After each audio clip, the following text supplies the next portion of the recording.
Now this is like this कि prohibition of traffic in human beings and forced labour. अभी इसमें कैसा हो रहा है कि ट्रैफिक क्या होता है और फोर्स्ड लेबर क्या होता है, पहले तो ये समझना पड़ेगा। इसके लिए let me get you to the barracks, पहली चीज, ठीक है। मैं बैरक पे भी जो लिखूंगा वो कॉपी करते जाना, क्योंकि मैं वहाँ यहाँ दो जगह पे नहीं कर सकता ना डॉट आउट, इसके लिए।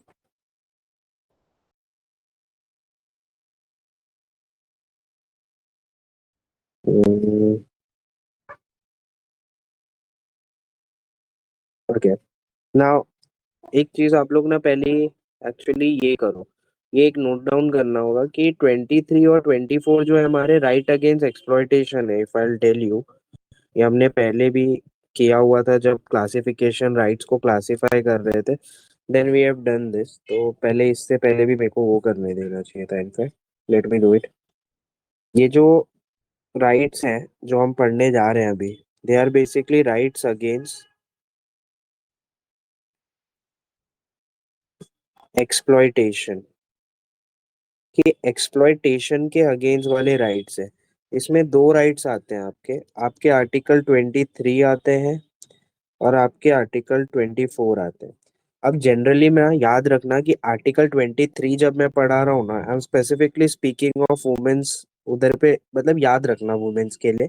वैसे तो ये जनरल है, सबके लिए है, लेकिन वुमेन्स को याद रखना कि ये वुमेन्स को प्रोटेक्ट करता है। एक्चुअली ये प्रोटेक्ट सबको करता है, बट इन जनरल सबसे ज्यादा वुमेन्स को करता है, इसके लिए वुमेन्स याद रखना। और आर्टिकल 24 चिल्ड्रन को याद रखना कि आर्टिकल 24 चिल्ड्रन को प्रोटेक्ट करता है। पहली चीज ये याद रखो कि राइट अगेंस्ट एक्सप्लॉइटेशन में क्या क्या चीजें है। अब मैं आपको दिखा रहा हूँ 23 का content. Now we are moving at 23 का कंटेंट। दो।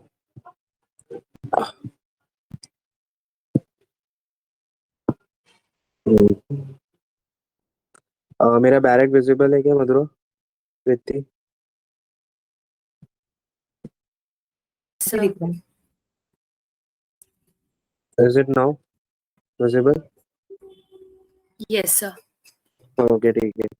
आर्टिकल 23 का अगर आप लोग अब कंटेंट पढ़ते हो तो उसमें कुछ चीजें लिखी हैं जिस पे ध्यान देना है। For example, it sage of prohibition in traffic. अगर मैं इसको हाईलाइट करूँ तो prohibition in traffic and forced and human beings in forced labour.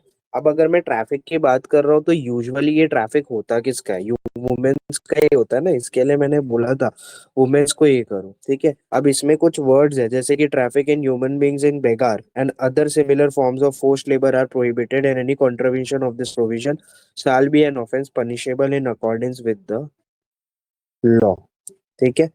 तो पहली चीज तो ये है, ये ट्रैफिक का मतलब होता है कि आप वो कर रहे हो, एक्सप्लॉइट कर रहे हो, बेच रहे हो वगैरह एंड ऑल द थिंग्स, ठीक है। और बेगार सिस्टम का मतलब होता है कि आप किसी से काम ट्रैफिक कर रहे हो, मतलब आप ट्रेड कर रहे हो ह्यूमन बीइंग का। ठीक है, basically it means buy and sale of human, ये अलाउड नहीं है।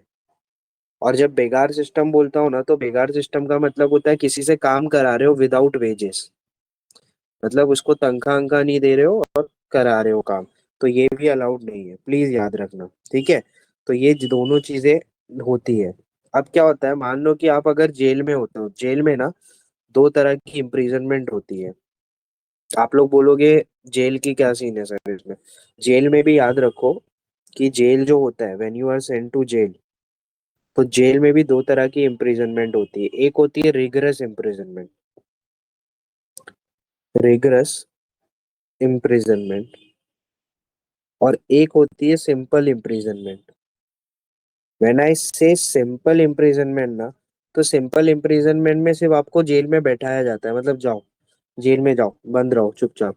इस केस में आपको कोई वर्क वगैरह नहीं करना रहता है। लेकिन रिगरस इम्प्रिजनमेंट में आपसे काम कराया जाता है, इसको बोला जाता है कैदे बामुशद्दत। मतलब तुमसे बहुत काम कराया जाएगा। इस केस में you have to do work, like तुम्हें का कुर्सी बनानी है, तुम्हें पत्थर तोड़ने हैं, ऐसे। लेकिन इधर पे काम करा रहे हैं ना, तो स्टेट तुमको पैसा देगा, क्योंकि आर्टिकल 23 फोर्स में आ जाता है। आर्टिकल 23 बोलता है अगर किसी से भी काम करा रहे हो तो उसको मिनिमम वेजेस देना पड़ता है, बिना वेजेस के नहीं करा सकते हो, बेकार सिस्टम में काउंट होगा। तो इसके लिए जब आर्टिकल 23 आता है तो स्टेट भी जब तुम जेल से छूटोगे ना, तो तुमको तुम्हारा पगार दे देगा, जितना भी तुमने काम किया है, will pay you minimum wages. जो भी तुमने उतना टाइम वहां पे काम किया वो देगा, क्योंकि आर्टिकल 23 किकिंग होता है। क्या यहाँ तक ये बात सबको समझ में आई मेरी? Is it clear? Raise your hands. Okay, Iqra. बाकी सबको? मधुरा, प्रीति, शलाका, तायरा, ओके। समृद्धि, समझा? रेज योर हैंड्स, हैंड का ऑप्शन है वहां पे।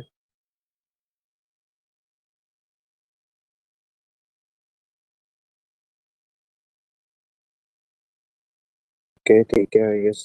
समृद्धि, समझ में आया तो प्लीज टेल मी। अब आप लोग आर्टिकल 23 में क्या क्या नहीं अलाउड है ये याद रखना है आपको। आर्टिकल 23 में वहां पे साफ साफ लिखा है कि ट्रैफिक नहीं अलाउड है और फोर्स लेबर नहीं है। तो इसका मतलब ये भी होता है कि बॉन्डेड लेबर नहीं अलाउड है। जब मैं बोल दे रहा हूँ कि इसमें बेगार सिस्टम नहीं है, तो बॉन्डेड लेबर भी उसी में आ जाता है, not allowed. Human trafficking not allowed, ये तो तुमको साफ साफ लिखा ही है उसमें। फिर उसके बाद बेगार सिस्टम लिखा हुआ है, फोर्स्ड लेबर, किसी से जबरदस्ती काम कराना नहीं अलाउड है। देवदासी सिस्टम एक चलता था, वो भी नहीं अलाउड है। देवदासी सिस्टम भी नहीं अलाउड है। तो ऐसा कोई भी सिस्टम नहीं अलाउड है, बिकॉज आर्टिकल 23 किक्स इन। ठीक है, तो ये याद रखना। अब तुमको पता है कि यहाँ पे क्या लिखा हुआ था? बैरक में मतलब लिखा हुआ था ना कि एक ऑफेंस है पनिशेबल बाय लॉ। अगर तुम कुछ भी ऐसा ट्रैफिक करते हो, सेल और वगैरह करते हो, तो उसके लिए पार्लियामेंट को बोला हुआ था कि लॉ बनाओ। For example let me show you. ये देखो,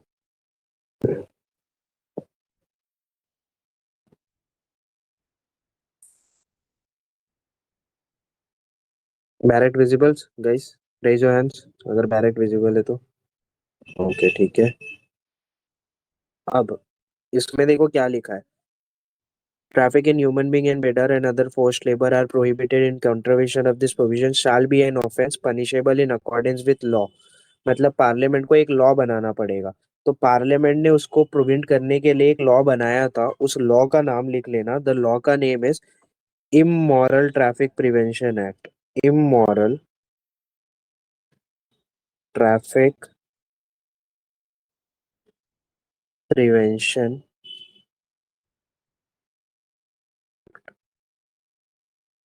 ऑफ द ईयर 1956। ठीक है, ये अगर तुम किसी से कुछ ऐसा काम कराते हो तब तुमको पनिश करने के लिए था। और बेगार सिस्टम जैसे के लिए भी बनाया गया था कि किसी को विदाउट वेजेस काम नहीं कराओगे।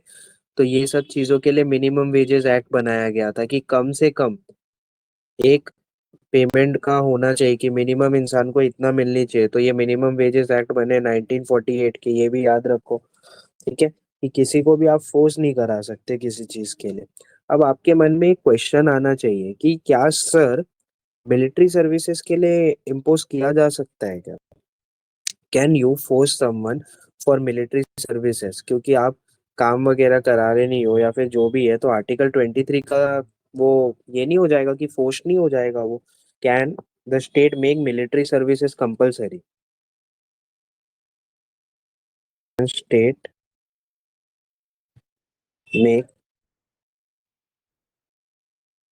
Military services compulsory?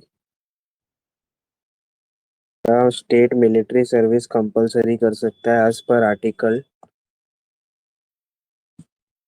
As per article 23? क्योंकि आर्टिकल 23 तो फोर्स लेबर मना कर रहा है।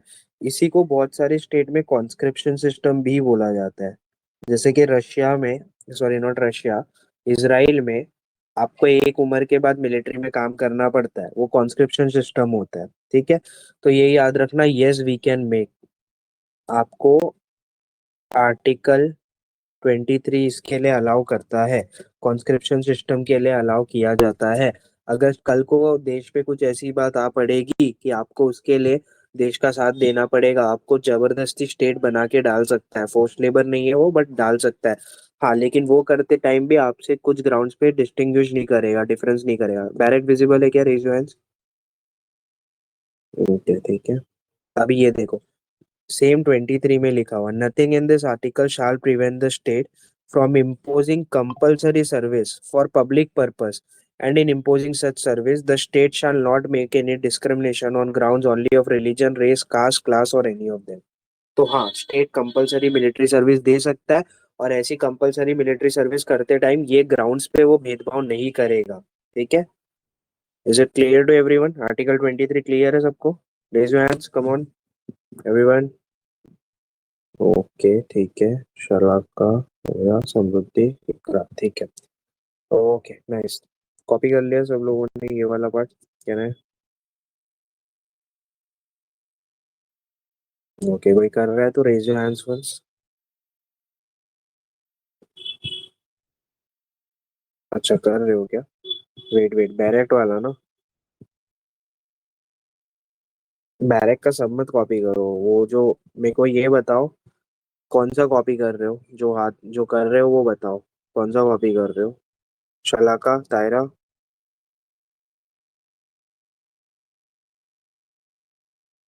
क्या यू कॉपिंग समथिंग? अच्छा, नहीं कर रहे। ठीक है।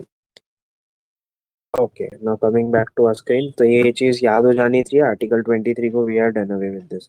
अब आर्टिकल 24 की तरफ मूव करने से पहले, just give me a minute. Now, मैंने बोला आर्टिकल 24 के लिए बच्चों को याद रखना। ठीक है? तो आर्टिकल 24 प्रोटेक्शन देता है चिल्ड्रन को फ्रॉम एम्प्लॉयमेंट। ठीक है? आई शो यू द बैर एक्ट एक बार, फिर उसके बाद भी विल डिस्कस थोड़ा सा।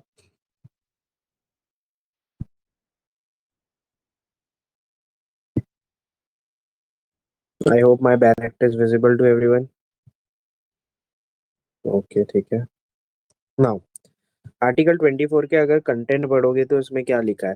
Prohibition of employment of children in factories etcetera. No child below the age of 14 years shall be employed to work in a factory or mine or engaged in any hazardous employment. Hazards employment का मतलब होता है जहां पे किसी की life को danger हो। लाइफ को डेंजर हो, दो चीजों को डेंजर हो, या तो डेंजर टू लाइफ और लिम्स, मतलब कि जान का खतरा या शरीर पे चोट लगने का खतरा, कि हाथ उसका अलग सेवियर हो सकता है कुछ की वजह से, या ऐसी ऐसी चीजें। मतलब अगर आप ध्यान से देखोगे ना, तो ये आर्टिकल सिर्फ हैजार्डस एम्प्लॉयमेंट मना कर रहा था। मतलब it was only not allowing people कि ऐसी बच्चों को आप ऐसे इंडस्ट्री में नहीं डाल सकते जहाँ पे जान या लिम्ब का खतरा हो, डेंजर टू लाइफ और लिम्ब हो। उस उसके अलावा दूसरे एम्प्लॉयमेंट में डाल सकते हो जहाँ पे डेंजर ना हो, पहले वो था। लेकिन उससे पहले let me take you back to history. अब ये पूरी चीज शुरू कैसे हुई, क्यों बच्चों को ऐसा प्रोटेक्शन में डाला गया? चिल्ड्रन, ये कॉलोनियल टाइम की बात है। ये बच्चों को ना, जब ब्रिटिशर्स वर हियर ना, तो ये हमारे बच्चों को कोई खास प्रेम तो था नहीं उनको हमारे बच्चों पे। तो हमारे बच्चों को they use to see as cheap labour, सस्ता लेबर की तरह देखते थे वो। ठीक है? और उसको अपने कंपनीज में, फैक्ट्रीज में रखते थे, उन लोग एम्प्लॉय करते थे चीप लेबर के नाम पे। ठीक है? अब ये चीज हुई ना, तो फैक्ट्री एक्ट बनाया हम लोगों ने बाद में। एम्प्लॉयमेंट ऑफ चिल्ड्रन एक्ट 1938 करके बनाया इन लोग ने, बाद में इन लोग ने ही कुछ सोच समझ के बनाया होगा, बट उनका कभी नियत तो था नहीं डेफिनेटली। ये चीज याद रखना। अब ये फैक्ट्री एक्ट जो इन्होंने बनाई थी ना, they made a factory act, उसका नाम था employment employment of children act. Employment of children act 1938। लेकिन ये लॉ कुछ स्ट्रिंगेंट लॉ नहीं था, सिर्फ दिखावे का लॉ था। Basically it was very lenient law, कि कोई भी ब्रीच कर रहा है, कोई कुछ कर रहा है, पनिशमेंट वनिशमेंट कुछ नहीं, लूज लॉ था ये, सिर्फ दिखावे का लॉ था। ठीक है? आजादी के बाद हम लोग ने इसमें डन अवे किया, चेंज किया, हम लोग ने इसमें किया चेंज, हम लोग ने ये लॉ को हटाया, and we bought a new law. ठीक है? The child labour prohibition and regulation act. हम लोग ने एक जो नवा लॉ लाया उसको बोला द चाइल्ड लेबर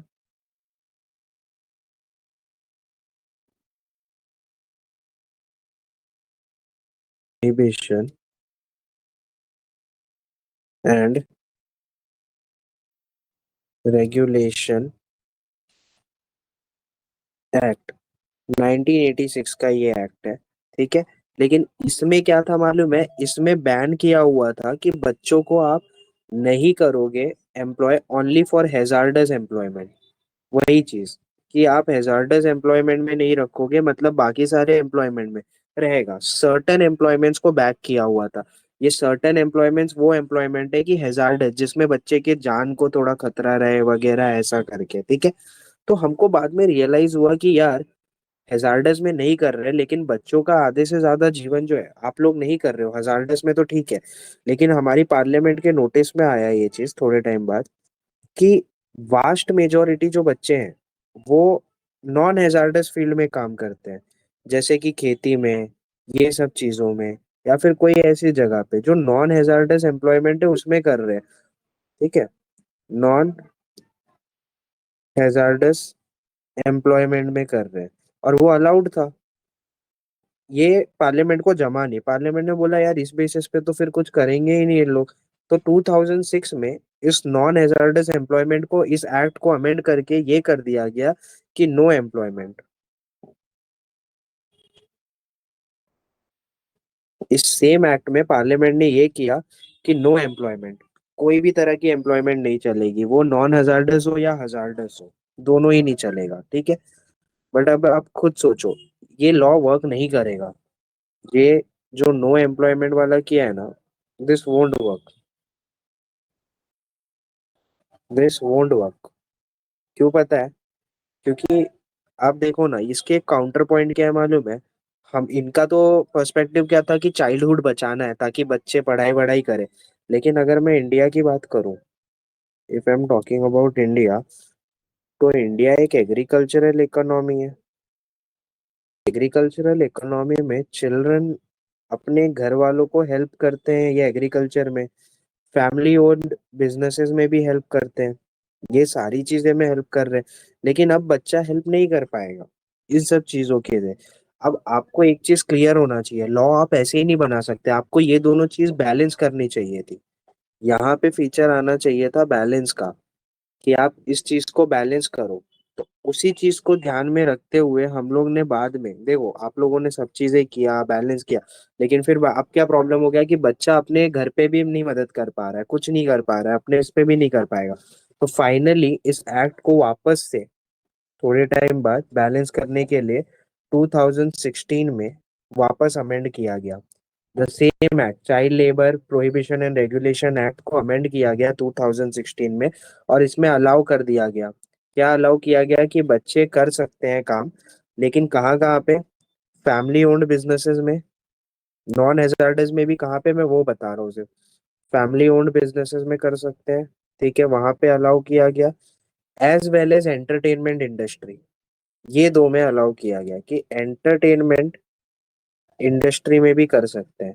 लेकिन ये दोनों जगह पे कब करेंगे? ओनली आफ्टर स्कूल आवर्स, पहले स्कूल की पढ़ाई करके आएंगे, फिर ही उसके बाद, ताकि पढ़ाई भी हो और वो भी हो, बैलेंस बन गया। ये बैलेंस 2016 के इसमें किया गया, only after school hours. The balance was achieved in 2016 का अमेंडमेंट। क्या ये सबको क्लियर हुआ? Is it clear to everyone? Raise your hand जिनको नहीं समझा है, पूछो। और जिनको समझ गया, रेज योर हैंड्स। ओके, ठीक है। Okay, great. रिया, समझा आपको? I joined the meeting just a minute ago. Late हो गई मैं। ठीक है, ठीक है, पहले का कवर किया Riya, the days you didn't come. Yes, सब वो केसेस वाला मैंने कवर कवर कर लिया, रिकॉर्डिंग देख लिया।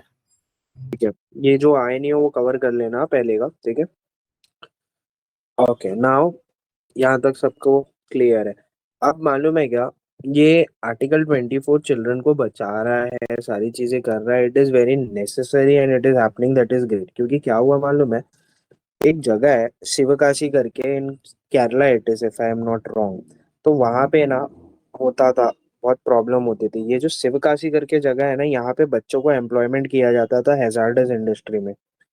बेसिकली यहाँ पे फायर फैक्ट्रीज होती है ना, जो फायर क्रैकर्स फैक्ट्रीज, वहां पे बच्चों का जीवन रद्द होता था। वहां पे बच्चे बनाते थे आपके फायर क्रैकर्स। तो आप सोचो, जहाँ पे थोड़े बच्चे फायर क्रैकर्स फोड़ रहे हैं, वहां पे कुछ बच्चे वो शिवकाशी में फायर क्रैकर्स बढ़ा रहे हैं। तो आपको नहीं लग रहा उनका पढ़ाई लिखाई वेस्ट हो रहा है, प्लस उनको फोर्स्ड लेबर कराया जा रहा है, ये सब चीजें।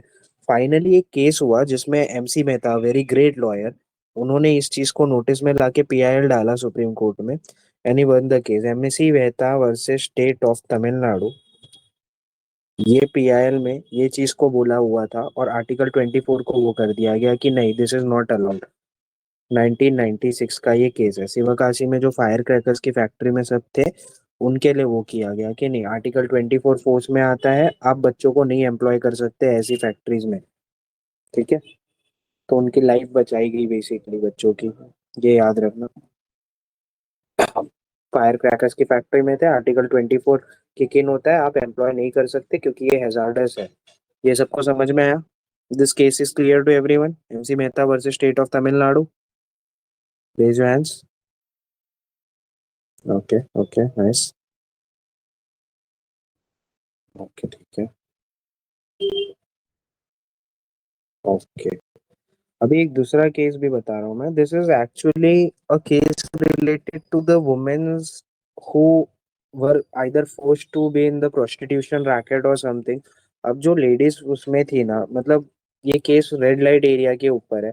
अब उनके जो बच्चे होते थे ना, basically the women is prostitute और something, forced into prostitution I would say. अब उनके बेबीज होते थे तो वो स्कूल जाते थे, तो वहां पे उनको सोशल स्टिग्मा फेस करना पड़ता था। तो अब प्रॉब्लम क्या है, रेड लाइट एरिया के बच्चों को सोशल स्टिग्मा फेस करना पड़ रहा था कि वो स्कूल वूल में जा रहे हैं, सब चीज हो रहे हैं, तो वहां पे लोग उसको वो कर रहे थे। तो इस केस में there was one person, Gaurav Jain. Gaurav Jain versus union of India एक केस है 1997 का, जिसमें सुप्रीम कोर्ट ने क्लैरिफाई किया कि आर्टिकल 24 का काम सिर्फ इतना नहीं है कि प्रोटेक्शन दे, बल्कि आर्टिकल 24 का काम है कि एक वेलफेयर स्टेट का भी काम है कि बच्चों की पढ़ाई बराबर हो, उनको सोशल स्टिग्मा ना फेस करना पड़े, ये भी चीज देखना एक स्टेट का काम है। तो वो भी इन पे इन्फोर्स किया गया कि नहीं, वो बच्चों को सोशल स्टिग्मा नहीं फेस हो, ये भी स्टेट देखे। स्टेट का काम सिर्फ ऐसा नहीं है, वेलफेयर स्टेट का भी काम होता है। तो ये चीज एक याद रखने के लिए, ठीक है। अब आप लोग को ये पता होना चाहिए, ये समझा आपको, Gaurav Jain versus union of India, बच्चों को स्टिग्मा फेस हो रहा था तो सुप्रीम कोर्ट सेड कि स्टेट का काम है कि बच्चों को स्टिग्मा ना फेस हो, उसके लिए भी एक्शंस ले स्टेट। क्या ये सबको क्लियर है? Raise your hands once. Okay, Iqra, Adhura, Tahira, Preeti. Okay, प्रिया, शलाका, आप दोनों को क्लियर है गाइस? रेज योर हैंड्स अगर क्लियर है तो। ओके ओके, रिया बेटा, is it clear? Yes. Okay ठीक है, I guess she is not there. अब मैं आपको ये पूछ रहा हूँ, my question is slavery abolished in India? क्या स्लेवरी एबॉलिश्ड है इंडिया में? तो मैं अगर आप लोग को ये पूछ रहा हूँ तो इसके आंसर क्या रहेंगे? कितनों को पता है? रेज योर हैंड्स एक बार अगर पता है तो। क्या मधुरा? Yes, sir. By law, it is abolished. Okay, कौन से आर्टिकल इम्प्लाई कर सकते हो आप इसमें? Article 24. ओके, आर्टिकल 23 एंड 24 दोनों इनफैक्ट। अगर आप Okay. देख रहे हो तो traffic, buying and selling of human, article 23 मना करता है। बॉन्डेड लेबर भी मना कर रहा है आर्टिकल 23, प्लस चिल्ड्रन को फोर्स वो नहीं करा सकते, एक्सप्लॉयटेशन नहीं है। तो याद रखना हमारे इधर पे कॉन्स्टिट्यूशन में आर्टिकल 23 इम्प्लिसिटली एबॉलिश्ड है। बेसिकली आर्टिकल 23 और आर्टिकल 24 यही तो काम कर रहा है, स्लेवरी एबॉलिश्ड कर रहा है, यही कर रहा है आर्टिकल 23 एंड 24। अगर क्वेश्चन आया तो यस, एक्सप्लिसिट लिखा नहीं है कि स्लेवरी एबॉलिश कर रहा है, बट ये देख के सब पढ़ के आप क्लैरिफाई कर सकते हो कि हाँ यार, ये तो स्लेवरी ही एबॉलिश कर रहा है। Is it clear to everyone? Raise your hands. Okay nice, बहुत बढ़िया, ठीक है। सर अब बॉन्डेड लेबर एग्जैक्टली क्या होता है? बॉन्डेड लेबर कैसे होता है मालूम है? आप किसी को काम करा रहे हो, लेकिन उसके बदले उसको पैसा नहीं दे रहे हो। या फिर आप बोलोगे कि मान लो कि यहाँ पे ऐसा केस हो गया ना शला का, कि आपके डैड ने मेरे से पैसा लिया, ठीक है, और मैंने बोला जब तक आप पैसा नहीं लौटाओगे तब तक आपकी बेटी बेटा मेरे यहाँ काम करेंगे और आपको इस पैसे पे कुछ ब्याज भी देना है। तो पहले के जमींदार वगैरह ऐसे ही करते थे, ब्याज पे ब्याज लगाते थे और बेटों से काम भी कराते रहते थे, कभी वो पैसा पूरा ही नहीं होता था। Is it clear guys? Bonded labour is a sense of forced labour, कि जब तक तुम पैसे नहीं दोगे तब तक हम काम कराएंगे और उस काम के लिए पैसे भी नहीं देंगे। Is it clear guys? So it is different from forced labor. हाँ, it is different from forced labour in the aspect कि वहां पे क्या हो रहा है, तुम ब्याज पे ब्याज भी लगा रहे हो, ठीक है, और दूसरी चीज उसका पैसा खत्म ही नहीं होगा ना कभी, और उसका बेटा एक साइकिल में फंस जाएगा हमेशा के लिए, पूरे लाइफ टाइम लोगों ने यहाँ पे ये किया है, काम किया है, ठीक है। अच्छा रिया, आपने पूछा क्या? ओके ओके ठीक है, no issues, you can chat Riya, type box में लिख देना, मैं पकड़ लूंगा।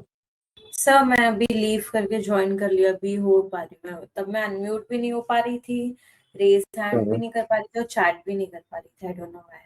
Okay no issues, maybe network issue, अब बुक कर पा रहे हो, ओके ठीक है। Yes sir. ओके, और किसी का कोई डाउट था क्या? नहीं, इतना ही था ना? ठीक है, अभी मैं आपको आर्टिकल 21 ए, जो लोग शुरू में नहीं थे उसका जस्ट रिपीट कर दे रहा हूँ। आर्टिकल 21 ए में आपको दिया जाता है right to education, in fact right to education. ये ओरिजिनली कॉन्स्टिट्यूशन में नहीं था, इसको 86th कॉन्स्टिट्यूशनल अमेंडमेंट एक्ट से लेके आया हुआ है। फॉर एग्जांपल यहाँ पे हमने लिखा है किधर पे, तो Article 21A was brought by 86th Constitutional Amendment Act of the year 2002। क्यों लाया गया है? क्योंकि देखो, Baba Saheb use to believe कि एडुकेशन जो है वो तीन चीजें देती है, सोशल स्टेटस बढ़ाती है, इकोनॉमिक बेटरमेंट और पॉलिटिकल फ्रीडम। अगर तुम ध्यान दो तो एडुकेशन भी तुमको चॉइस और डिग्निटी देती है।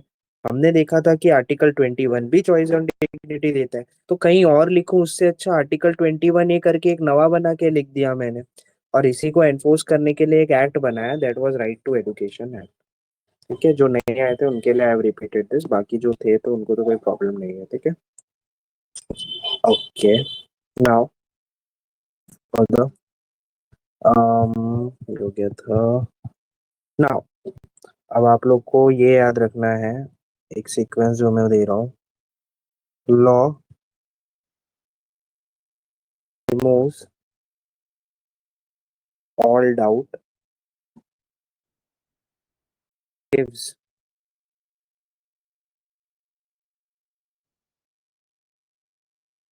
क्लियर, एक minute, law removes all doubt, gives six freedom, sorry, ये सीक्वेंस जैसे मैंने बोला है पहले रट लो। Law removes all doubt, gives six freedoms, gives clear four protections,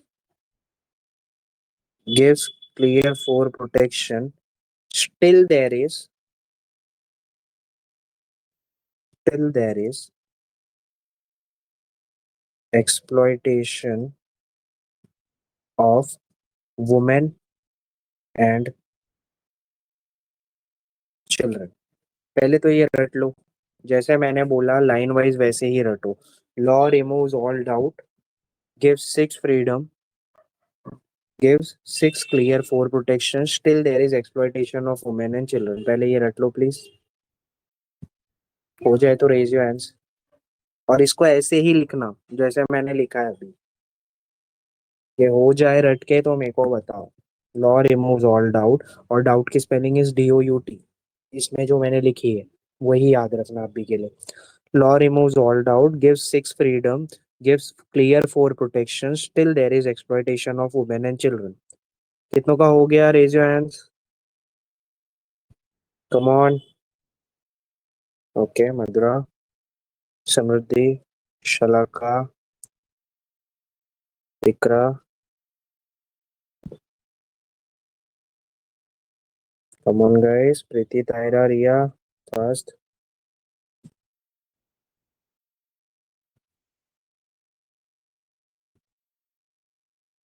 okay, Taira का भी हो गया, प्रीति एंड रिया, बच्चास कम ऑन। ओके, रिया का भी हो गया, प्रीति,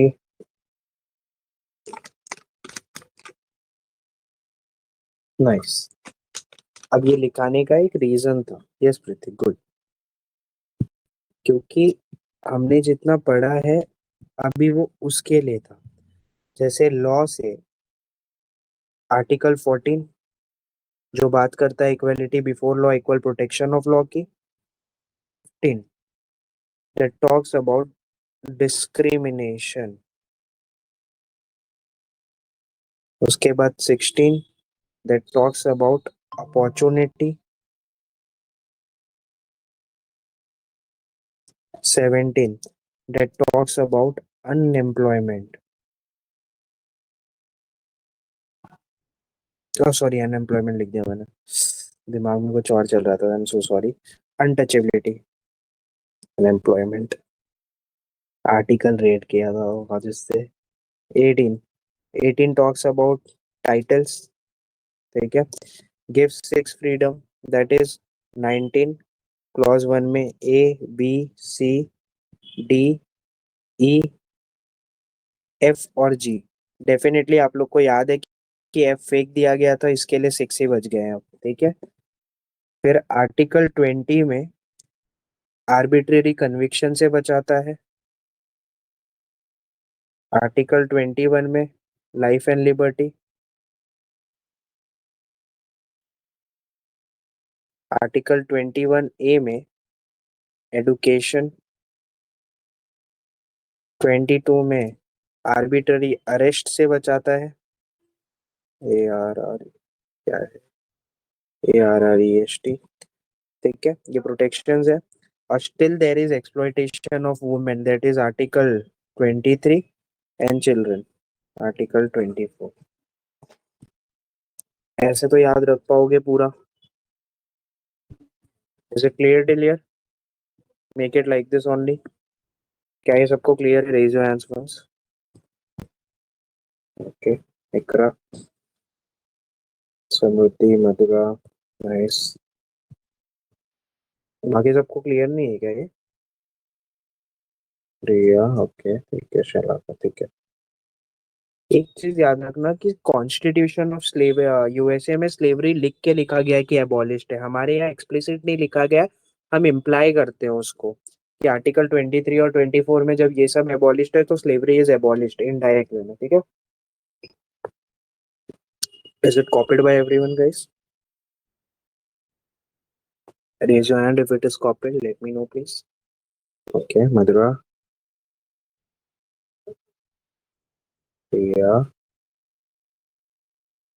कर रहे हो कर लो, I am giving you 1 minute, copy कर लो। 42 हो रहा है, 43 तक। ओके, प्लीज हैंड रेज रखना अपना ताकि मेरे को पता रहे कि किसका बाकी है। और ओके, रिया का हो गया है, शला का हो गया है, समृद्धि का हो गया है।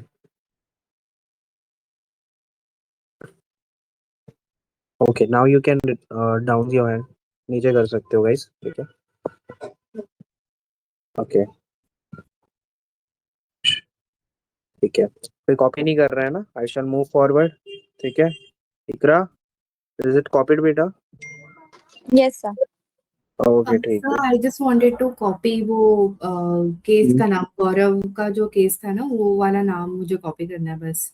गौरव Jain versus union of India, ये वाला ना, कर लो, ठीक है। इसी में मैं ये भी बता देता हूँ आपको, स्लेवरी जो है एबॉलिश्ड है, हाँ, आर्टिकल 23 और 24 से। तो ये इंडिया में लिखा नहीं है, बट आप इंटरप्रेट कर रहे हो ना, तो इसके लिए ये इम्प्लाइड है। हमारे कॉन्स्टिट्यूशन में एक्सप्लिसिट होके नहीं लिखा है कि स्लेवरी इज एबॉलिश्ड, हम इंटरप्रेट कर रहे हैं। आर्टिकल 23 और 24 में ये सब बंद है तो मतलब स्लेवरी नहीं है। लेकिन अगर आप इसको कॉन्स्टिट्यूशन ऑफ यूएसए में देखोगे तो कॉन्स्टिट्यूशन ऑफ यूएसए में भी स्लेवरी एबॉलिश्ड है, यस। लेकिन वहां पे एक्सप्लिसिट है, लिखा हुआ है कि स्लेवरी एबॉलिश्ड है, क्योंकि वहां का history was like this, no. तो वहां पे वो एक्सप्लिसिट है, ये याद रखना प्लीज, ठीक है। ये फर्क है हमारे कॉन्स्टिट्यूशन में और उनके में, दोनों जगह स्लेवरी एबॉलिश्ड है, बट हमारे यहाँ लिखा हुआ है। Is it clear to everyone? Clear? Raise your hands. सबको क्लियर है? ओके, शला का कोई डाउट है क्या? No, sir.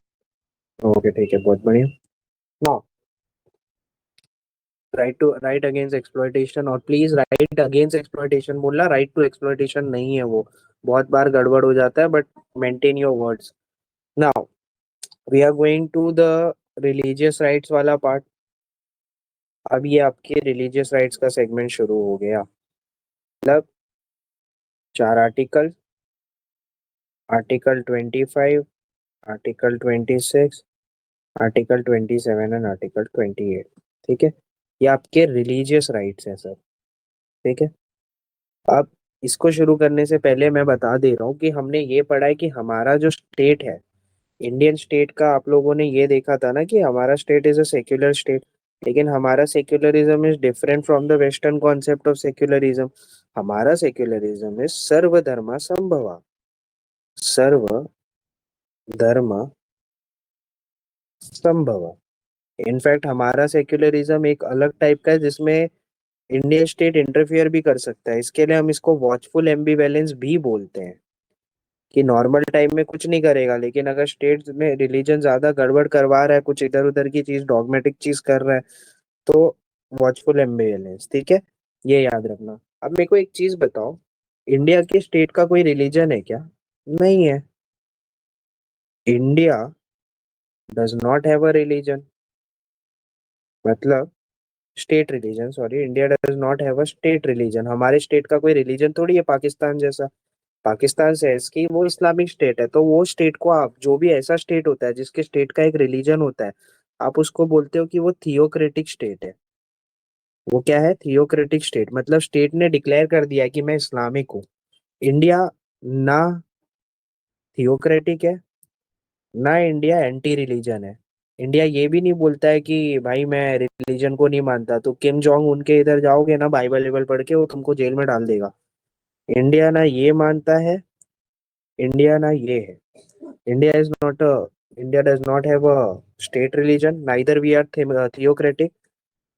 Does not neither we are anti-religion. ये दोनों चीज क्लियर है? क्या हम क्या हमारा ये सबको क्लियर है क्या एक बार यार? ये एनी डाउट बच्चा? Okay, no doubt I guess. Theocratic का मतलब किसको समझ में आया? रेज योर हैंड्स, एक बार मेरे को बताओ व्हाट इज थियोक्रेटिक स्टेट। ये सिकरा। A state which has its own religion. Okay, मतलब वो अपने आप को एक रिलीजन से एसोसिएट कर देता है, right? Example would be guys, anyone? Yes Riya? Sir Pakistan. Okay, ठीक है, बढ़िया। और एंटी रिलीजन क्या होता है?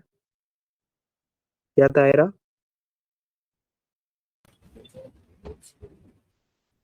आपका आवाज थोड़ा कट रहा है बेटा। Okay, does not have a religion, ठीक है। अगर एंटायर रिलीजन की बात करूं मैं, तो फ्रांस याद रखना, याद है निकोलो मैचियावेली? हमने किया था। निकोलो मैचियावेली यही बोलता था कि भाई religion is your personal affair. अब ये होने के बाद भी हमने क्या किया? इंडिया ना एंटी रिलीजन है, ना इंडिया स्टेट रिलीजन को फॉलो करता है, थियोक्रेटिक। फिर भी इंडियन ने क्या बोला कि हम तुम्हारे रिलीजियस राइट्स को मानते हैं, हम किसी रिलीजन से एफिलिएट नहीं करते हैं, हम ना एंटी रिलीजन है, लेकिन आप लोगों को हम रिलीजियस राइट्स देंगे। ये आप लोगों को हमने दिया। और हमने कौन से आर्टिकल्स के मदद से दिया? आर्टिकल 25, आर्टिकल 26, आर्टिकल 27 और आर्टिकल 28 आपके रिलीजन राइट्स है। बिकॉज ये कैसा है? ये आपका पर्सनल मैटर है, ठीक है, योर ओन मैटर। तुम देखोगे, हमने तुम्हारे पर्सनल मैटर को सही किया है, इसलिए बाबा साहेब ने संविधान में ये चीज लिख के रखी है। For starting with first, that is article 25। Article 25 में it is written what? Freedom of conscience, free profession and practice of religion. For example, I will show you in barrack. I hope barrack में मैं जो लिख रहा हूँ आप लोग लिख रहे हो, ठीक है? नाइस था यार।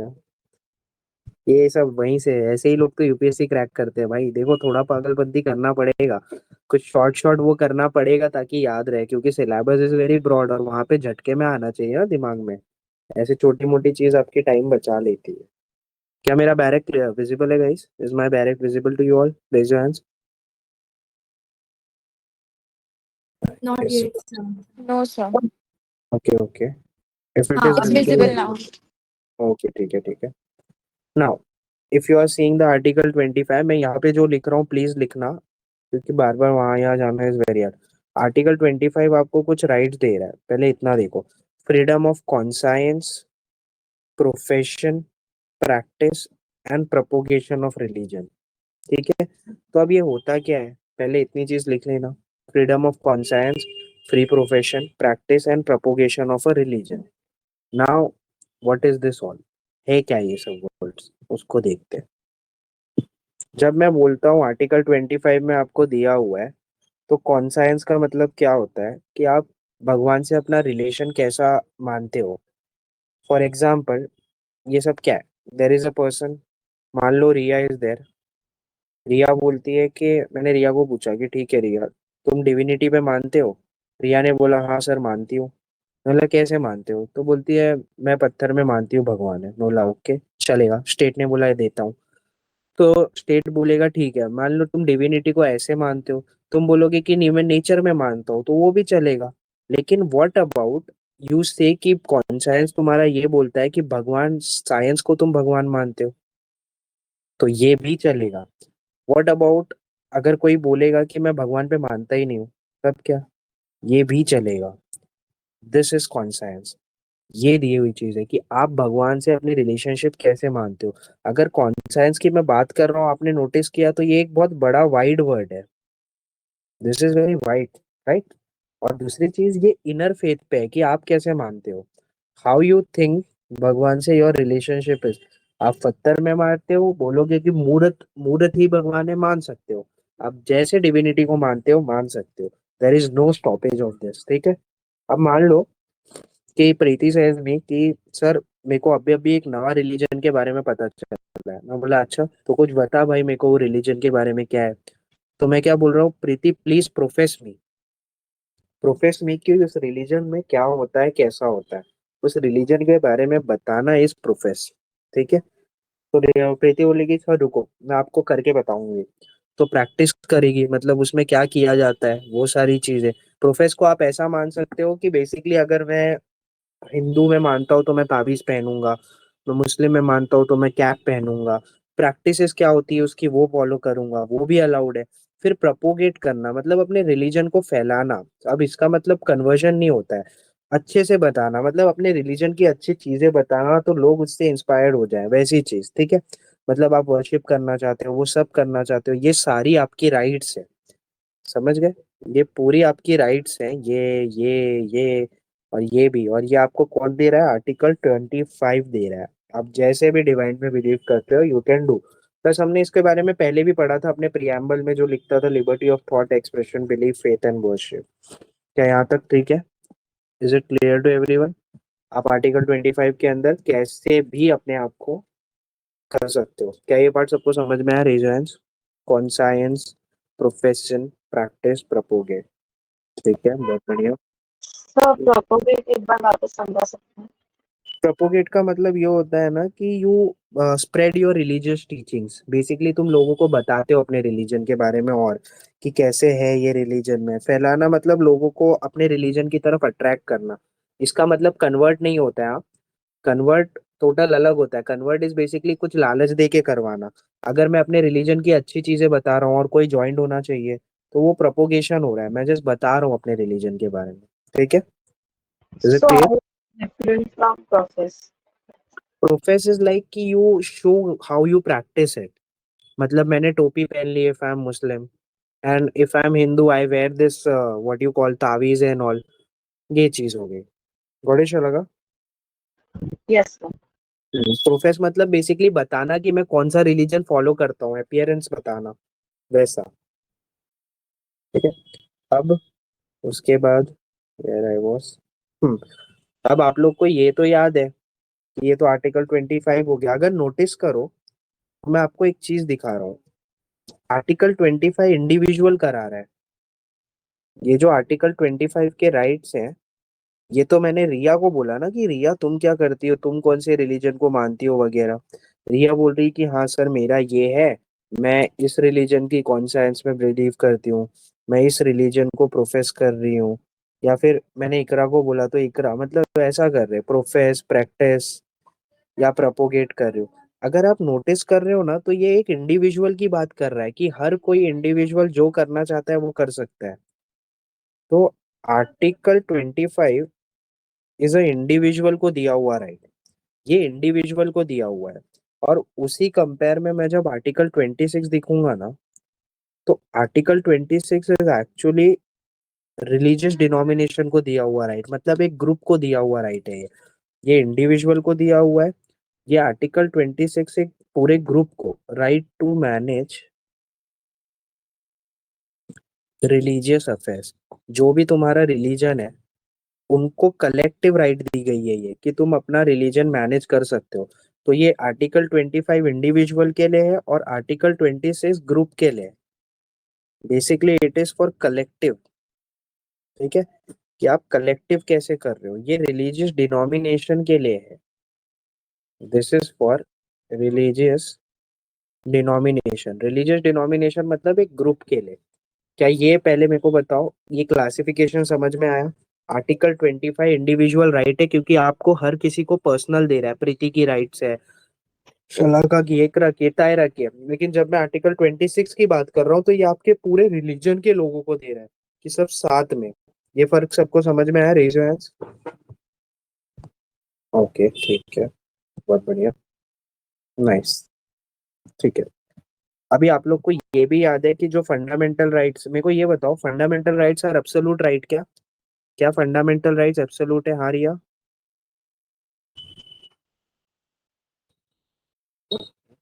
या किसको पता है, या Iqra tell me. No, sir. No, why? Because they have what guys? Raise your hands. Yes Taira. आपका आवाज स्लो है अगेन, या Madhura try. They have some kind of exceptions to it. ना, don't call it exceptions, restrictions. याद है? Restrictions. Reasonable, reasonable ground Reasonable of restrictions. Fundamental right एक absolute right नहीं है क्योंकि उन सब पे रीजनेबल ग्राउंड ऑफ रिस्ट्रिक्शन है, जैसे हमने आर्टिकल 19 में देखे थे, reasonable ground of restrictions are there. तो यहाँ पे भी रीजनेबल ग्राउंड ऑफ रिस्ट्रिक्शन है और यहाँ पे भी है। यहाँ का reasonable ground of restrictions are, Taira ने करेक्ट बोला वैसे, पब्लिक ऑर्डर, मोरालिटी, हेल्थ, या फिर against any other fundamental rights, against others fundamental right in part 3। मतलब आप अपनी रिलीजियस राइट कर सकते हो, लेकिन अगर वो पब्लिक ऑर्डर, मोरालिटी, हेल्थ या कोई और फंडामेंटल, किसी और की फंडामेंटल राइट को ब्रीच करेगा तो आपको अलाउड नहीं है, आपको रोका जा सकता है। और सेम आर्टिकल 26 के रीजनेबल ग्राउंड ऑफ रिस्ट्रिक्शन में आता है public order, morality, health, only. Any other fundamental right इसमें नहीं आता है, ये वाला इज नॉट देयर। ये है और ये है, लेकिन थर्ड फोर्थ वाला नहीं है। लेट मी, ये सबको समझ में आया? Reasonable ground of restriction, what is reasonable ground of restriction for article 25? Raise your hands. Article 25 के लिए आप कौन सा रीजनेबल ग्राउंड ऑफ रिस्ट्रिक्शन लगाते हो, यश Alka? So for Article 25, reasonable ground of restrictions on public order, morality, health, and against other fundamental rights. Okay, that is mentioned in part 3, ठीक है। और 26 के लिए, रेज योर हैंड्स गाइस। 26 के लिए क्या है, कम ऑन, या मधुरा? For 26, it is public order, morality, and health. Against other fundamental right नहीं है, ठीक है, ये प्लीज याद रखना अच्छे से, ठीक है ना। मैं ये बैरक में दिखा देता हूँ कि आपको आपकी रिलीजियस राइट है, लेकिन ये चीजें ब्रीच नहीं होनी चाहिए। अगर आप ये चीजें ब्रीच करोगे तो आपकी फंडामेंटल राइट, रिलीजियस राइट रोकी जा सकती है। Good Taira, let me show you in barracks.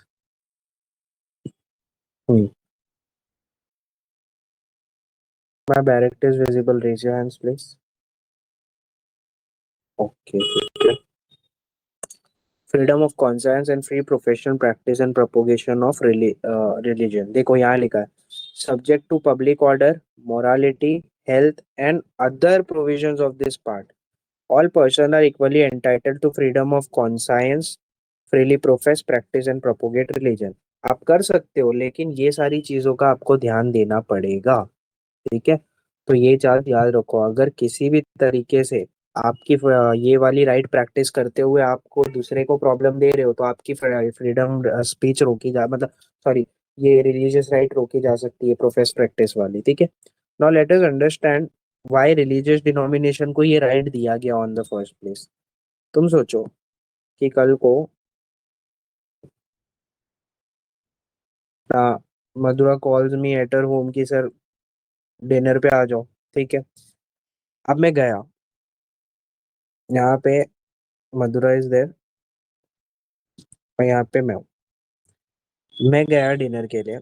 अब मैं जब डिनर के लिए गया तो मधुरा ने बोला वेट सर, आप अभी खाना नहीं खा सकते, हमारे घर पे एक रिवाज है, हम पहले प्रेयर करते हैं, फिर उसके बाद दादाजी खाते हैं, फिर पापा खाते हैं, फिर इसके बाद आप खाओगे। मैं बोलूंगा अच्छा ऐसा भी कुछ है? तो ये मधु बोलेगी ये क्यों ऐसा है, मैंने पूछा तो मधुरा विल से कि सर ये मेरे कस्टम्स है जो फॉलो हो रहे हैं। अब तुम सोचो मेरे को ये कस्टम फॉलो करना चाहिए कि नहीं। मैंने पूछा क्यों करते हैं, बोलते हम सर बहुत साल से करते हैं, आज से नहीं है ये, तो शुड आई फॉलो दिस और not, should I follow this और नॉट, रेज योर हैंड्स। क्या मुझे ये फॉलो करना चाहिए कि नहीं? या तेरा या मधुरा, एनीवन या Taira? Yes Madhura you says. अब no actually because if you don't believe into it then नहीं करना चाहिए। प्लीज देखो ध्यान से, मैं गया हूँ तुम्हारे घर पे, राइट, और तुम्हारे घर पे ये कस्टम फॉलो हो रहे हैं, मेरे को तुमने जबरदस्ती नहीं लाया, मैं खुद से गया हूँ। ये याद रखना, when I go there, when I am going in a, अभी इसको समझोगे आप लोग। मधुरा के घर पे ये कस्टम फॉलो हो रहे हैं, ये प्री डेटेड है ना, मतलब ये मेरे से पहले से फॉलो हो रहे हैं, दे आर प्री डेटेड।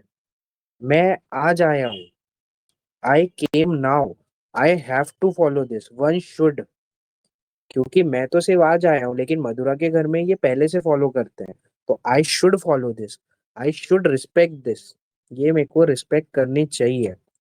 अब तुम इस चीज में अजय सर की जगह पे डाल दो कॉन्स्टिट्यूशन, डेफिनेटली हमारा कॉन्स्टिट्यूशन सुप्रीम है, no doubt, constitution is supreme.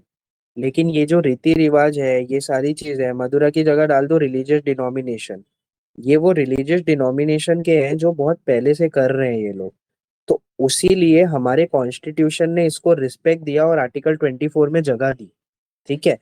ये जो नवे लॉज हैं, पोस्ट कॉन्स्टिट्यूशन पोस्ट 19 बना हुआ है, तो इसी वजह से हमको ये सारी चीजों को रिस्पेक्ट करनी चाहिए because they are pre dated. Constitution supreme है definitely, I am not saying नहीं है, लेकिन रिलीजियस डिनोमिनेशन को रिस्पेक्ट करने चाहिए because they predate me. मैं तो आज आया हूँ, अब तुम सोचो मैं खुद से गया था ना वो रिलीजियस डिनोमिनेशन के पास, तो मेरे को उसके कस्टम्स मानने पड़ेंगे। तो कॉन्स्टिट्यूशन भी इसी चीज को प्रोटेक्ट करने के लिए रिलीजियस डिनोमिनेशन को राइट देता है। क्या ये सबको समझ में आया? क्या ये पार्ट सबको समझ में आया? Raise hands, Iqra, okay, Taira, Madhura, Samriddhi, okay, Shalaka, Riya, Preeti, ठीक है, बस बहुत बढ़िया।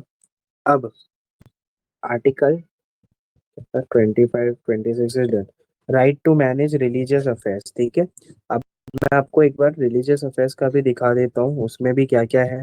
आपको ग्राउंड्स तो उसके दिख गए, 25th के हमने देख लिए थे, लेट्स सी 26 का भी एक बार।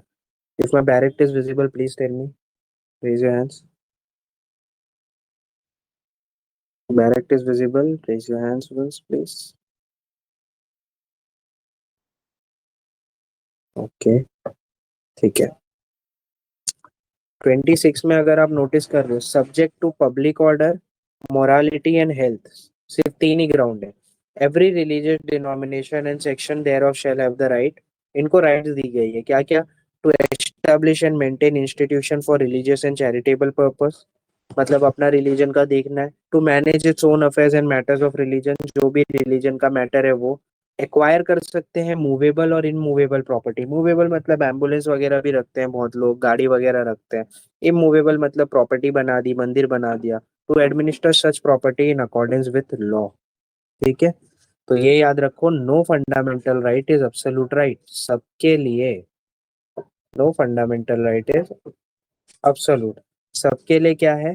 Reasonable ground of restriction. Everyone has reasonable ground of restriction. अब आप लोगों को let's bring to a concept that is called as religious denomination को थोड़ा पहले समझते हैं कि एक्चुअली में व्हाट इज रिलीजियस डिनोमिनेशन, और फिर मैं आप लोग को केस स्टडीज पे भी लेके जाऊंगा।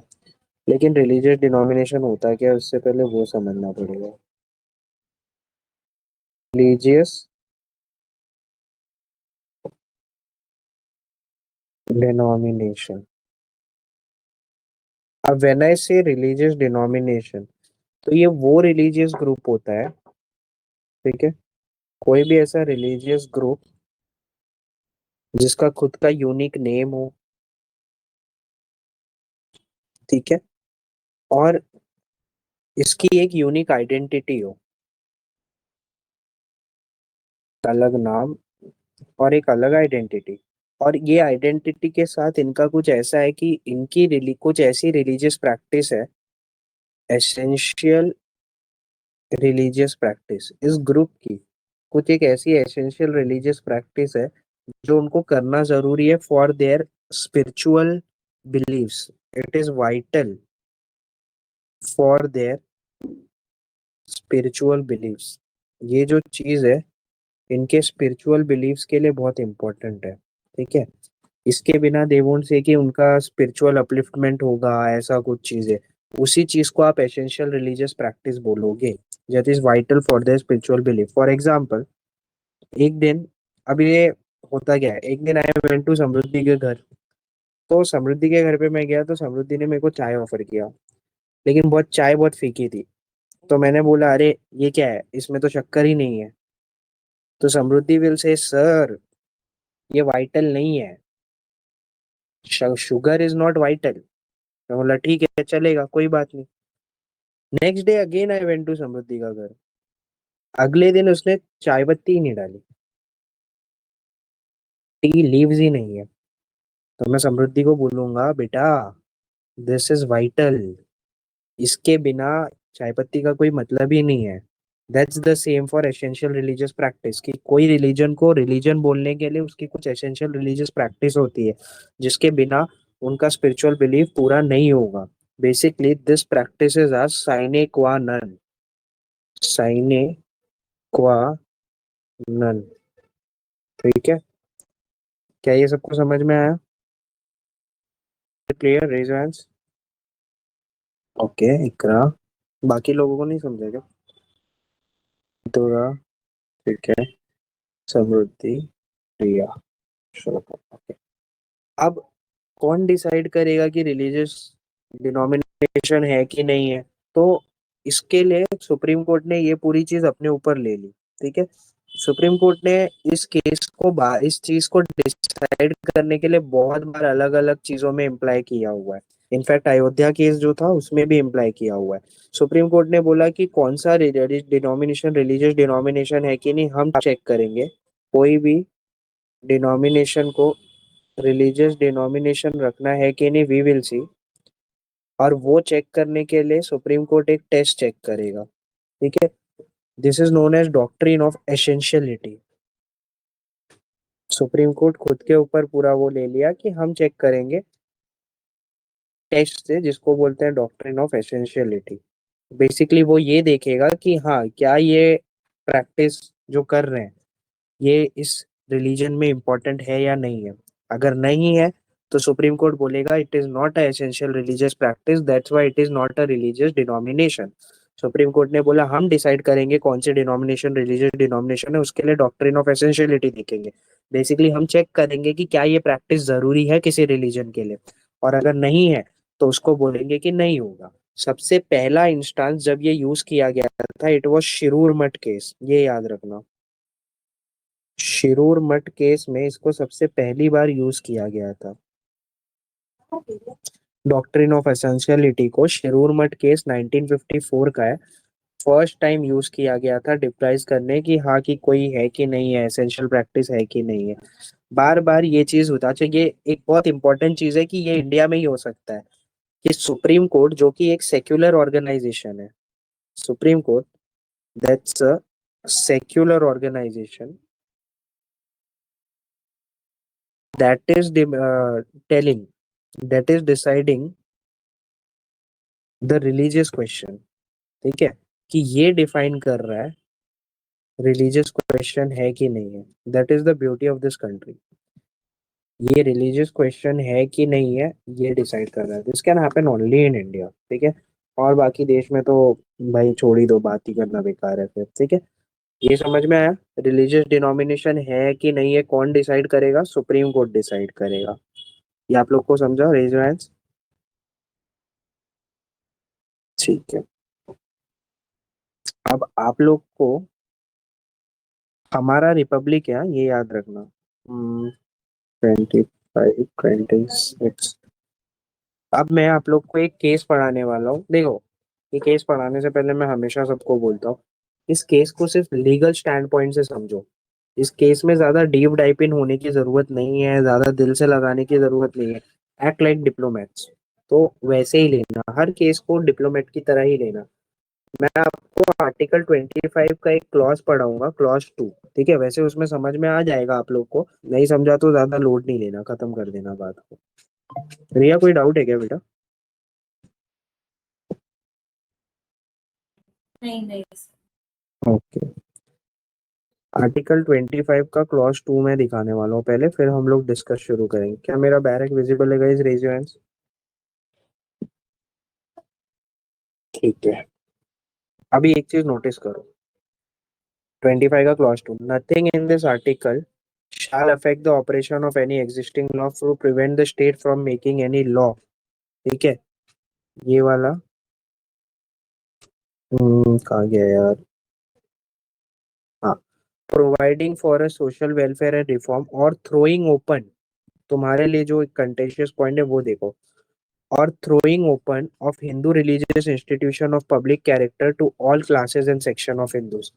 क्या ये लाइन का मतलब समझ पा रहे हो? मतलब यहाँ पे गवर्नमेंट को पावर दिया है कि जो हिंदू के टेम्पल्स होते हैं उनको ओपन कर सकता है ऑल क्लासेस और सेक्शंस ऑफ हिंदू को. इसको मुस्लिम्स के लिए नहीं किया गया है, लेकिन हिंदूज के लिए किया गया है. आई होप तुम समझ पा रहे हो कि हिंदूज में अनटचेबिलिटी वाली चीज थी, उसके वजह से ये पावर दिया गया है कि जो गवर्नमेंट जब बोलेगी कि पब्लिक कैरेक्टर का हो गया है टेम्पल, तो बेसिकली वो स्टेट का टेम्पल हो गया है, तो उसमें कोई भी आ सकता है. उसलिए ये पावर दी गई थी. और उसी से ये मुद्दे डिबेट के पॉलिटिशियंस निकालते हैं कि हिंदू टेम्पल्स को क्यों ओपन किया गया, मुस्लिम्स को क्यों नहीं किया गया है, ये वो. But you should always understand the grasp of the problem कि अनटचेबिलिटी जैसी चीज थी, उस चीज को सही करने के लिए ये चीज बनाई गई है. क्या ये सबको समझ में आया यहाँ तक? Is it clear till here? वो 25 क्लॉज 2 का मतलब समझ में आया कि उसमें क्या है, गवर्नमेंट को पावर दिया गया है कि वो हिंदू पब्लिक प्लेसेस को, हिंदू टेम्पल्स को ओपन कर सकती है ऑल सेक्शंस ऑफ हिंदूज के लिए. Now you have to keep this in mind. 25 clause 2 को अभी आप लोग को सिर्फ दिमाग में रखना है, क्योंकि I am going to make you dive in a deep case जो बहुत इंपॉर्टेंट भी है उस चीज के लिए. Just give me a minute. क्या रख दिया मैंने? हाँ. सो आ गए. हम्म, हम्म, अभी आप हिंदू हो तो आप एक चीज तो जानते रहोगे, और नहीं भी जानते हो तो मैं जो बता रहा हूँ उसको फॉलो कर लो. देखो, हिंदूज जो है ना, हम लोग एक्चुअली मूर्ति की पूजा करते हैं. We believe in idol worship, ठीक है. अब ये जब आइडल की वर्शिप करते हैं ना, तो उसमें एक और पूजा की जाती है सबसे पहले, जिसको आप बोलते हो प्राण प्रतिष्ठा. जब आप प्राण प्रतिष्ठा करते हो ना, तो बेसिकली आप क्या कर रहे हो, उस आइडल में लाइफ इन्फ्यूज कर रहे हो. इसका मतलब होता है you are infusing life in that idol. और एक बार आप लाइफ इन्फ्यूज कर रहे हो मतलब आप वो मूर्ति को, अब उसको मूर्ति मूर्ति नहीं है, अब वो प्रभु हो गए हैं. अब उस मूर्ति में जान आ गई है और ये लिविंग हो गए हैं. अब लॉ जो है ना इसको रिकॉग्नाइज करता है. Law recognises this. जो आपका कानून है वो ये रिकॉग्नाइज करता है, ठीक है. तो अब ये सिर्फ एक मूर्ति ना होके एक लिविंग इंसान हो गए, तो ये एक जूरिस्टिक पर्सन हो गए. जब कोई भी इंसान हो गया है, लिविंग पर्सन हो गया है, तो वो एक जूरिस्टिक पर्सन हो गया, ठीक है. और जूरिस्टिक पर्सन हो गया है तो डेफिनेटली हर जूरिस्टिक पर्सन की कुछ ड्यूटीज होती है और कुछ राइट्स होती है। जैसे आपकी मेरी राइट्स है, we are living being, we are juristic person, तो हमारी कुछ राइट्स और ड्यूटीज है। उसी तरह जब आप लाइफ इन्फ्यूज करते हो ना किसी मूर्ति में, किसी कुछ में, तो आप उसको भी कुछ ड्यूटीज रहती है और उनकी भी कुछ राइट्स रहती है। जैसे कि बाकी श्री बाकी बिहारी लाल जो है हमारे, उनकी ड्यूटीज क्या है? टैक्स भरना। तो उनके नाम से भी टैक्स भरा जाता है, सिद्धि विनायक के नाम से भी टैक्स भरा जाता है। अब अगर किसकी कुछ ड्यूटीज है तो राइट्स भी रहेंगी। अब उनकी राइट्स क्या होती हैं? चॉइसेस होती हैं। ठीक है। अब ये पूरा क्वेश्चन आता है लॉर्ड अयप्पा पे, सबरीमाला टेम्पल पे हम आने वाले। लॉर्ड अयप्पा की, जैसे लॉर्ड अयप्पा भी हिंदू टेम्पल्स में हैं, उनके में भी लाइफ इन्फ्यूज की गई है। ये सारे हिंदू टेम्पल्स में जहाँ जहाँ पे प्राण प्रतिष्ठा हुई है उन सब पे अप्लाई होता है।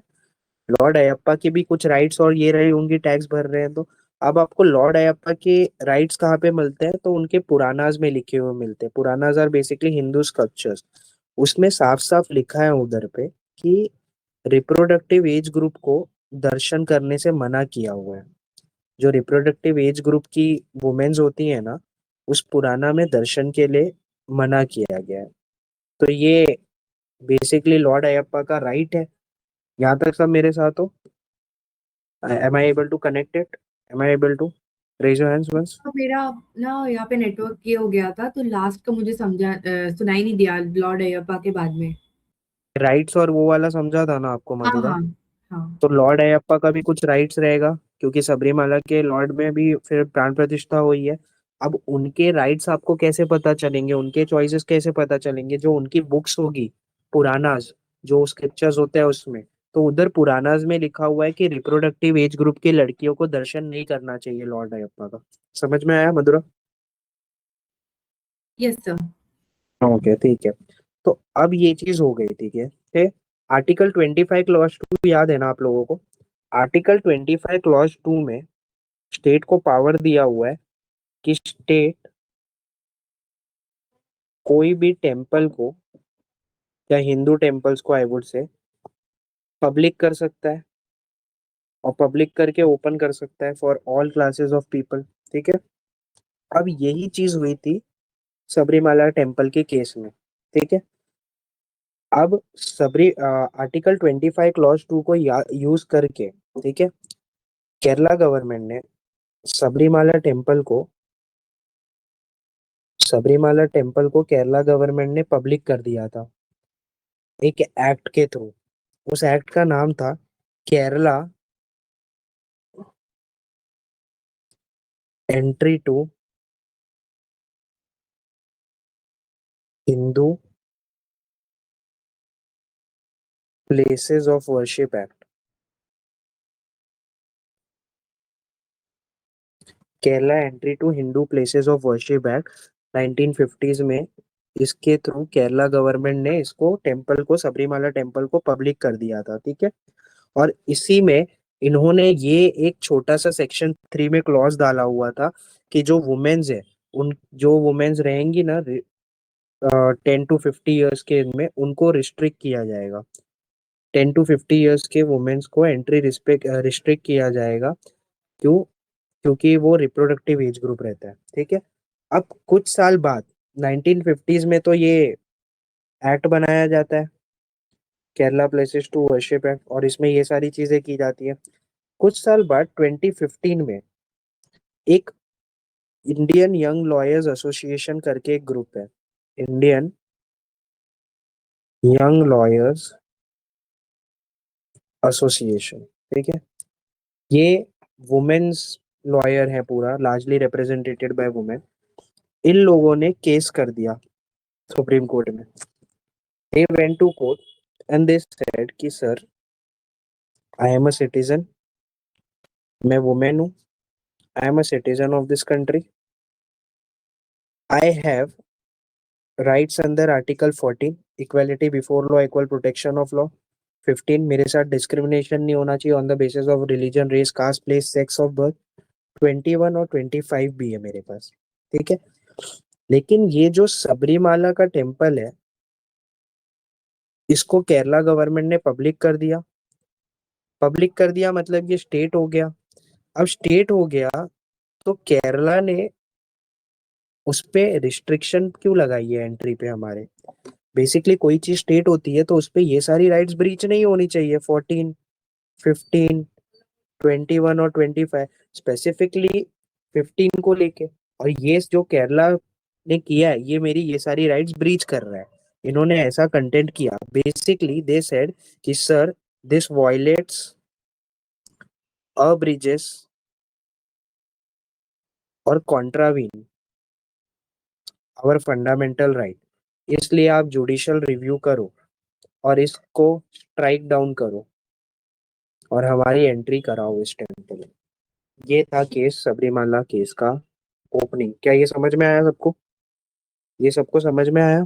क्योंकि आर्टिकल 15 में अगर कोई चीज स्टेट किया तो आप सेक्स के बेसिस पे डिस्क्रिमिनेशन नहीं कर सकते, राइट? और यही किया है। उन्होंने बोला कि आप वुमेन्स को नहीं आने दे सकते। इनफैक्ट इन्होंने कंटेंशन एक पॉइंट तक बढ़ाया और बोला कि सर हमको आर्टिकल 17 भी किया जा रहा है, ये अनटचेबल्स की तरफ ट्रीट कर रहे हैं। इंडियन यंग लॉयर्स एसोसिएशन ने बोला। क्या है सबको क्लियर हुआ? रेज योर हैंड्स अगर ये क्लियर है तो। रेज योर हैंड्स, नहीं है तो मैं रिपीट करूंगा। अगर है तो हाथ उठाओ। ओके, किसको कोई है जिसको नहीं समझा है ये पॉइंट? कोई है सर तो बंदा। राइट के बाजू में क्या लिखा कहाँ पे? है? Violates, abuses, contravenes are fundamental right. That's why do judicial review, article 13 याद है? और स्ट्राइक डाउन करो इसको, ठीक है? Okay, अब okay. ओके, ठीक है। अब ये पूरा क्वेश्चन कोर्ट के सामने आया, ने बोला ठीक है तुम्हारी तो सुन ली। अब कोर्ट ने यूज किया ऑडी अल्ट्रम पार्टम। ऑडी अल्ट्रम पार्टम मतलब हियर द अदर साइड, सिर्फ एक की साइड सुनी जाती है थोड़ी है। ऑडी अल्ट्रम पार्टम, ऑडी अल्ट्रम पार्टम मतलब here the other side. Court ने बोला चलो जो लॉर्ड अयप्पा के फॉलोअर्स हैं उनकी भी बातें सुन ली जाए। तो लॉर्ड अयप्पा के जो फॉलोअर्स थे उनसे पूछा गया कि आप लोग क्या बोलते हो। लॉर्ड अयप्पा के फॉलोअर्स को सपोर्ट कर रहे थे वहां के प्रीस्ट, और स्टेट भी सपोर्ट कर रहा था वहां का, ठीक है? एक साइड था इंडियन यंग लॉयर्स एसोसिएशन, ठीक है? ये बात कर रहा था कि सर ये जो रिस्ट्रिक्शन है हमारा टेम्पल पे जाने का, ये हमारी कुछ राइट्स ब्रीच कर रहा है, जैसे कि आर्टिकल 14, 15, 17, 21 और 25। ये शायद हमारी कुछ राइट ब्रीच कर रहा है और वायलेट कर रहा है, तो स्ट्राइक डाउन करो। तो उसके बाद प्रीस्ट विस्ट को पूछा गया तो उन्होंने बोला कि सर ये लोग ऐसा बोल रहे हैं कि शायद इनकी ये राइट ब्रीच कर रहा है। तो ये फॉलोअर्स ने बोला सर हम बोल रहे हैं कि हाँ कर रहा है, यस डेफिनेटली। अब तुम्हारे मन में आ रहा होगा यस, तो इन्होंने बोला हाँ सर कर रहा है, हमें कोई प्रॉब्लम नहीं है, लेकिन हमें क्या लेना देना उससे, क्योंकि हम आर्टिकल 25 के प्रोटेक्शन में नहीं आते हैं, वी आर आर्टिकल 26 के प्रोटेक्शन में। We are under article 26, we are religious denomination. और रिलीजियस डिनोमिनेशन के लिए सिर्फ 3 रीजनेबल ग्राउंड ऑफ रिस्ट्रिक्शन है, that is public order, morality और हेल्थ। हमको बस ये 3 चीजों का ध्यान देना है, और हम इन तीनों में से तो कुछ ब्रीच नहीं कर रहे। तो अगर आर्टिकल 25, 21, 17 कोई और फंडामेंटल राइट हो रहा है तो हमको तो इसका कुछ कैरी नहीं करना है। We don't have to look for that. तो अब क्वेश्चन यहाँ पे आ गया कोर्ट के सामने कि क्या सबरीमाला के जो लॉर्ड हैं वो कौन से प्रोटेक्शन में आ रहे हैं? क्या ये कंटेंशन समझा आपको? ये लोग बोल रहे हैं कि हाँ सर आर्टिकल 15 ब्रीच हो रहा है, लेकिन उससे हमको क्या, क्योंकि हम तो आर्टिकल 26 के प्रोटेक्शन में आ रहे हैं। Is it clear to everyone? Raise your hands. Lord Ayyappa के फॉलोअर्स ये बोलने लगे। ओके, मधुरा को क्लियर, प्रीति को क्लियर, इकरा, तायरा, रिया, शलाका, ओके नाइस। समृद्धि, ओके ठीक है। तो अब सुप्रीम कोर्ट के सामने ये फैसला आ गया कि भाई लॉर्ड अयप्पा के जो फॉलोअर्स हैं वो आते कहाँ पे हैं? क्योंकि अगर ये आर्टिकल 26 में आते हैं तो ये डेफिनेटली जीत गए, तब इनको ये कर सकते हैं डिस्क्रिमिनेशन। लेकिन अगर ये आर्टिकल 25 के अंदर आते हैं तब इनको भी फॉलो करना पड़ेगा अदर फंडामेंटल राइट्स को। लेकिन अगर नहीं आते हैं तो ये अदर फंडामेंटल राइट्स को फॉलो नहीं करेंगे। तो सुप्रीम कोर्ट ने वापस से अपनी doctrine of essentiality, essential religious practice को यूज किया, और सुप्रीम कोर्ट ने बोला कि नहीं, यू कम अंडर आर्टिकल 25। आप आर्टिकल 25 के अंदर आते हो। इसके लिए आपको पब्लिक ऑर्डर, मोरालिटी, हेल्थ के साथ साथ अदर फंडामेंटल राइट्स का भी करना पड़ेगा। आप इसके अंदर प्रोटेक्शन में नहीं आते हो, that's why open the gate, open the gates. ठीक है, ये कंटेंशन था, 4:1 का कुछ था। 3 जजेस ने बोला था कि नहीं, एसेंशियल रिलीजियस प्रैक्टिस नहीं है लड़कियों को रोकना रिप्रोडक्टिव एज ग्रुप में। इसके लिए उन्होंने बोला था ओपन द गेट। अब इसको सिर्फ लॉ के एस्पेक्ट से समझो, बाकी काफी पॉलिटिक्स हुई है इसमें, तो हम उस पर नहीं जाएंगे। हमारा सिर्फ ये था। इनफैक्ट डिसेंट नोट कुछ ऐसा था, 4:1 था। 4 जजेस ने बोला था कि नहीं सर, ये 25 में आना चाहिए, ये गलत हो रहा है। सिर्फ एक जज थी इंदू, जिन्होंने, इंदू मल्होत्रा, उन्होंने बोला था कि नहीं नहीं, ये सब चीजों में नहीं होना चाहिए। इनफैक्ट वो सपोर्ट कर रही थी लॉर्ड अयप्पा के फॉलोअर्स की चीज, ऑटोनॉमी को। क्या ये समझ में आया केस आपको? इस Sabarimala case clear guys? Sir, I have just one doubt, not hmm related to the case, मतलब exactly. हम्म। But या कोई information है क्या कि basis what they clarified it as Article 25? हाँ, आर्टिकल 25 सुप्रीम कोर्ट ने वो खुद का टेस्ट लगाया है, एसेंशियल रिलीजियस प्रैक्टिस वाला टेस्ट है ना जो, वो, कि क्या औरतों को ये जो ग्रुप है, एज ग्रुप है, उसको ही क्यों मना किया है सुप्रीम कोर्ट ने। बोला अगर करना होता तो सबको करते, उन्हीं को क्यों किया। और एसेंशियल रिलीजियस प्रैक्टिस का टेस्ट लगाया, क्या औरतों को मना करना जरूरी है, और सुप्रीम कोर्ट ने बोला नहीं है। ठीक है मधुरा? Okay. Yeah. Okay, any more doubts guys? Sir ये देखो, केस का नाम क्या है?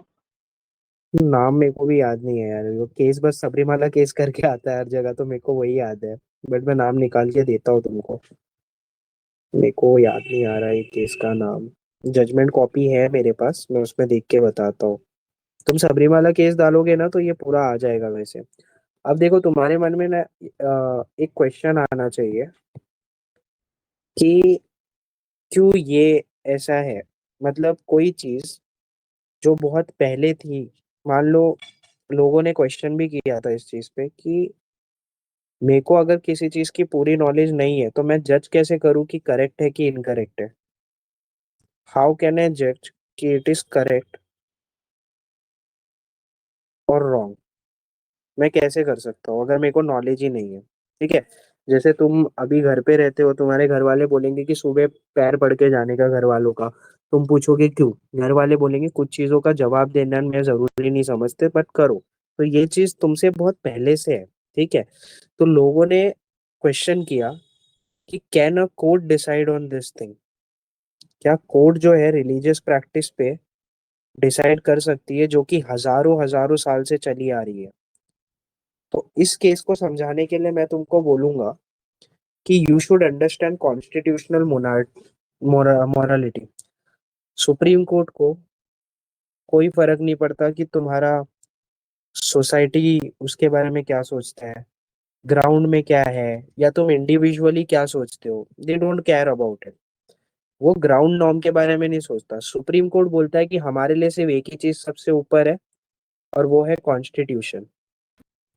तो हम जो भी चीज डिसाइड करेंगे ना, वो कॉन्स्टिट्यूशन को सोच के करेंगे, उसको बोला जाता है constitution morality, constitutional morality.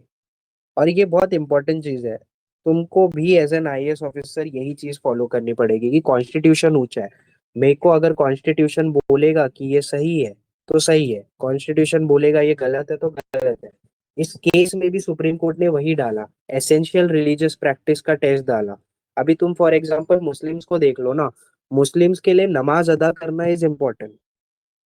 Muslims के लिए नमाज करना इज इम्पोर्टेंट, लेकिन नमाज सिर्फ सिर्फ और सिर्फ मॉस्क में करना है वो इम्पोर्टेंट थोड़ी है।